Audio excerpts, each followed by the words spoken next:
If you have been following the geopolitical headlines lately, you are likely feeling a sense of suffocating tension. The narrative being pushed by mainstream media is one of inevitable strangulation.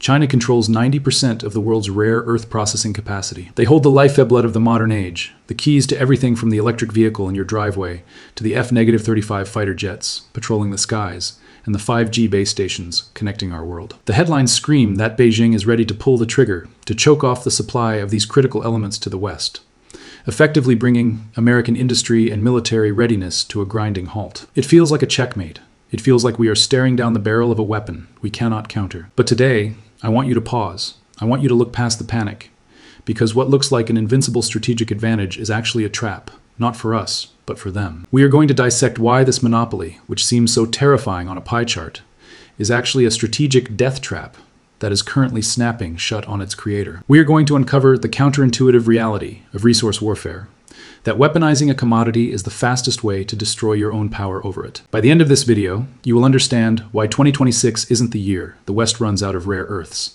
It is the year the monopoly finally breaks forever. To understand this impending flip, we first need to understand the industrial vitamins that make our civilization possible. Let's start by defining the battlefield. When we talk about rare earth elements, we aren't talking about gold or oil.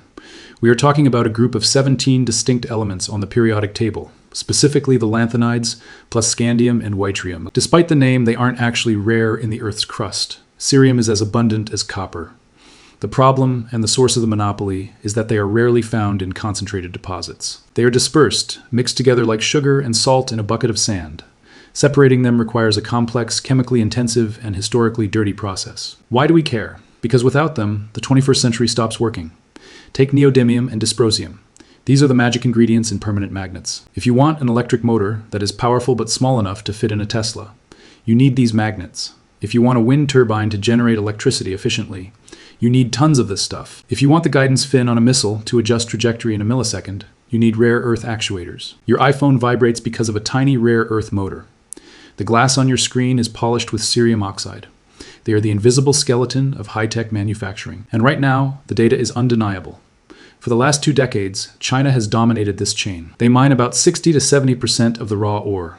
But more importantly, they control nearly 90% of the Sudan processing, the separation of that ore into usable metal. This didn't happen by accident. It wasn't geological destiny. It was a calculated strategy involving 3 levers: incredibly low environmental standards in the 1990s and 2000s, massive state subsidies to undercut global prices, and the systematic acquisition of processing technology. They intentionally drove American and Australian mines out of business by selling below cost.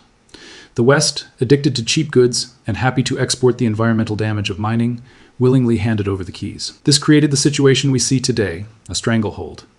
And in the logic of basic resource warfare, this looks like an absolute win for Beijing. But history is about to play a cruel trick. To understand why this leverage is an illusion, we have to look in the mirror, specifically the rear view mirror, at the year 2010. This isn't the first time we've been here. In September 2010, a Chinese fishing trawler collided with Japanese Coast Guard vessels near the disputed Senkaku Islands. The diplomatic fallout was instant. Beijing, in a move to force Japan's hand, unofficially blocked the export of rare earth elements to Japan. At the time, Japan was the world's leading consumer of these materials for its high-tech electronics and auto industries.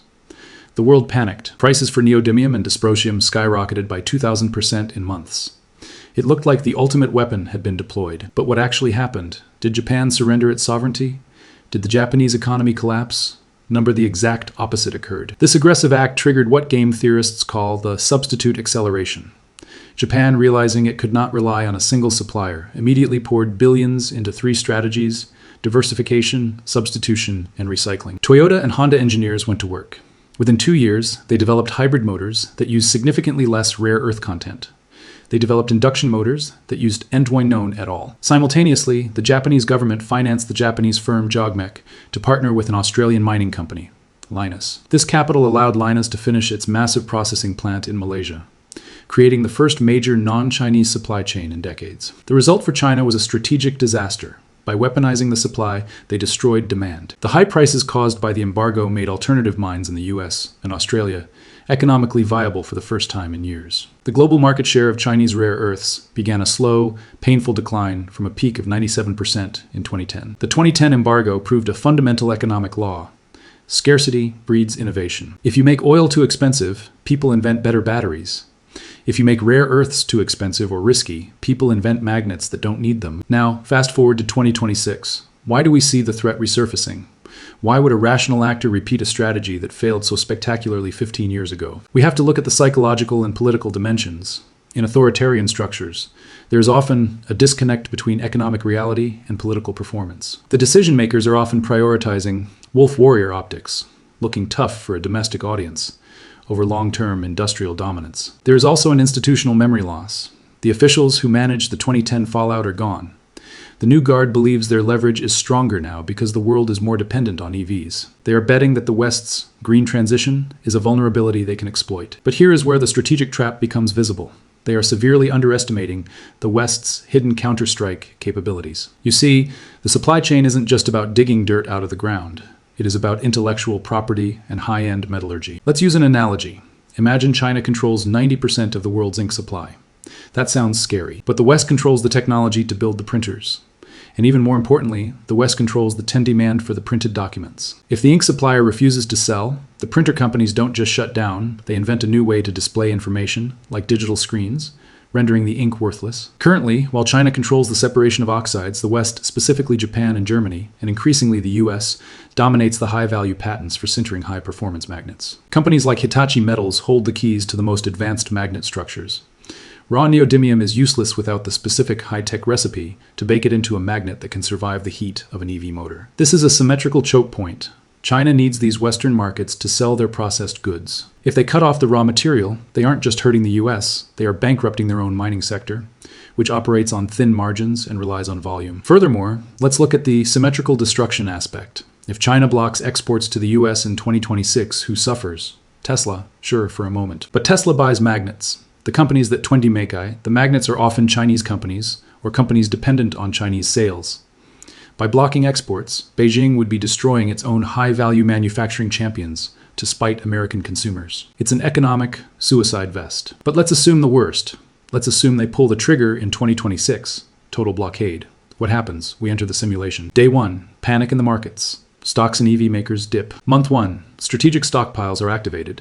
The U.S. Department of Defense and major contractors like Raytheon have been hoarding reserves since the 2019 trade tensions. They have enough buffer for critical military hardware to last 12 to 18 months. Month 6, this is where the trap snaps shut on Beijing.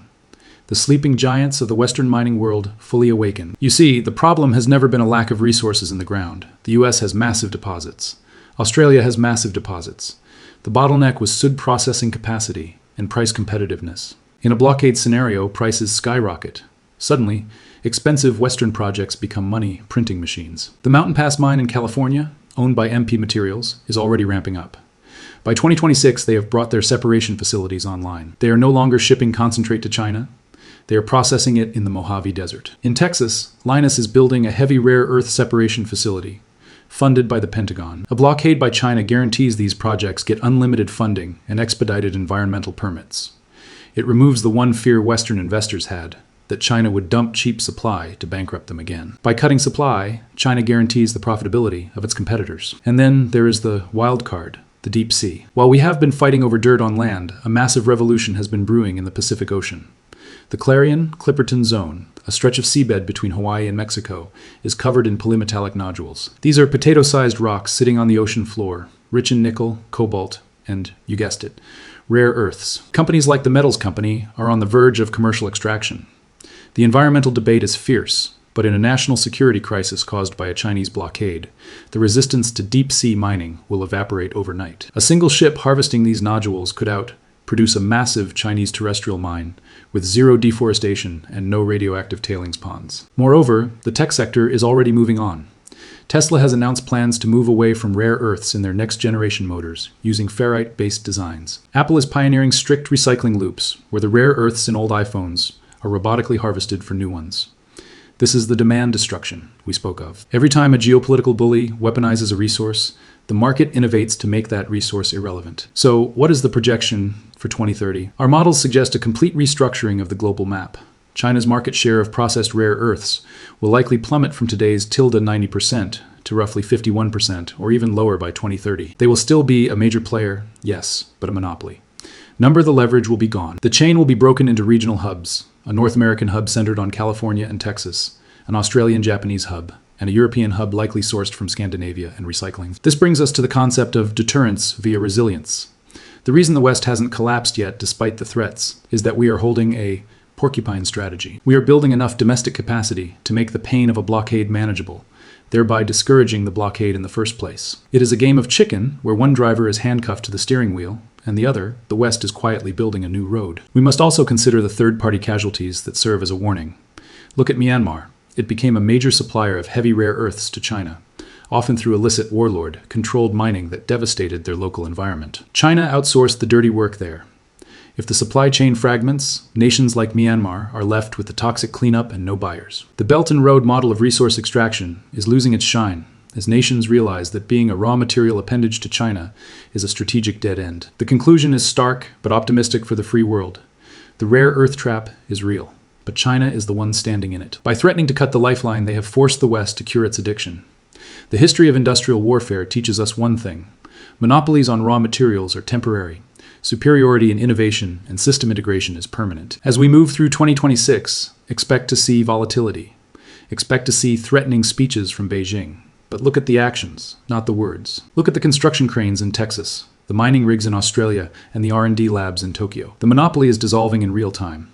The strategic death grip is slipping. This matters to you because it secures the future of the technology you use every day. But it also presents a massive investment shift away from Chinese state-owned giants and toward the Western innovators who are rebuilding the supply chain. The smart money is betting on the substitute acceleration. So I leave you with this question. In a world where technology moves faster than mining drills, is it better to own the resource or the innovation that renders the resource obsolete? Let me know your thoughts in the comments below.